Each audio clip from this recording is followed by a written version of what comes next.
ದೇವರ ಪರಿಶುದ್ಧ ನಾಮಕ್ಕೆ ಸ್ತೋತ್ರ ಉಂಟಾಗಲಿ. ಈ 2 ನಿಮಿಷ ನಿಮ್ಮೊಟ್ಟಿಗೆ ಕಾರ್ಯಕ್ರಮಕ್ಕೆ ಸ್ವಾಗತ. ಈ ದಿನಕ್ಕೆ ನೇಮಕವಾದಂಥ ದೇವರ ವಾಕ್ಯವನ್ನು ಓದಿಕೊಳ್ಳೋಣ. ಲೂಕನು ಬರೆದ ಸುವಾರ್ತೆ 21ನೇ ಅಧ್ಯಾಯದ 19ನೇ ವಚನ. ನಿಮ್ಮ ಸೈರಣೆಯಿಂದ ನಿಮ್ಮ ಪ್ರಾಣವನ್ನು ಪಡೆದುಕೊಳ್ಳುವಿರಿ ಎಂಬುವಂಥದ್ದೇ.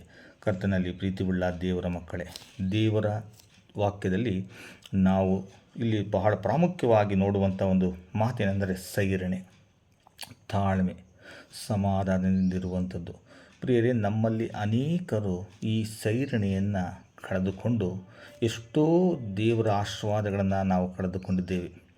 ಸೈರಣೆ ಇಲ್ಲದೆ ಮಾತನಾಡುವಂಥದ್ದು, ವಿವೇಚನೆ ಇಲ್ಲದೆ ನಡೆದುಕೊಳ್ಳುವಂಥದ್ದು, ವಿವೇಚನೆ ಇಲ್ಲದೆ ಇಷ್ಟ ಬಂದ ಹಾಗೆ ನಾವು ಇರುವಂಥದ್ದನ್ನು ನಾವು ನೋಡುತ್ತೇವೆ.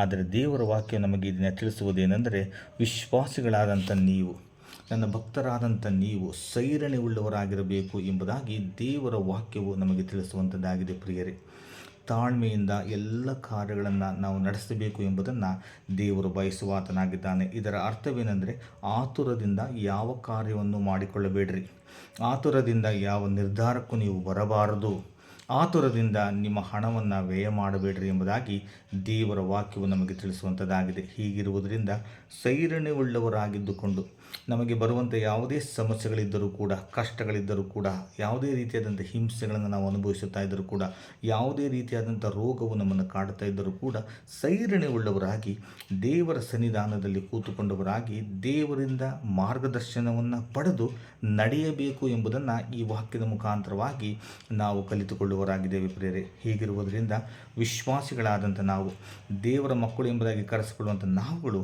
ಸೈರಣೆ ಉಳ್ಳವರಾಗಿರಬೇಕು ಎಂಬುದನ್ನು ದೇವರ ವಾಕ್ಯ ಹೇಳುತ್ತಾ ಇದೆ. ಹೀಗಿದ್ದು ಸೈರಣೆ ಉಳ್ಳವರಾಗಿದ್ದುಕೊಂಡು ಜೀವವನ್ನು ಪಡೆದುಕೊಳ್ಳೋಣ. ದೇವರ ವಾಕ್ಯಗಳನ್ನು ಆಶೀರ್ವದಿಸಲಿ. ನಿಮ್ಮ ದಿನವು ಶುಭಕರವಾಗಿರಲಿ. ಆಮೆನ್.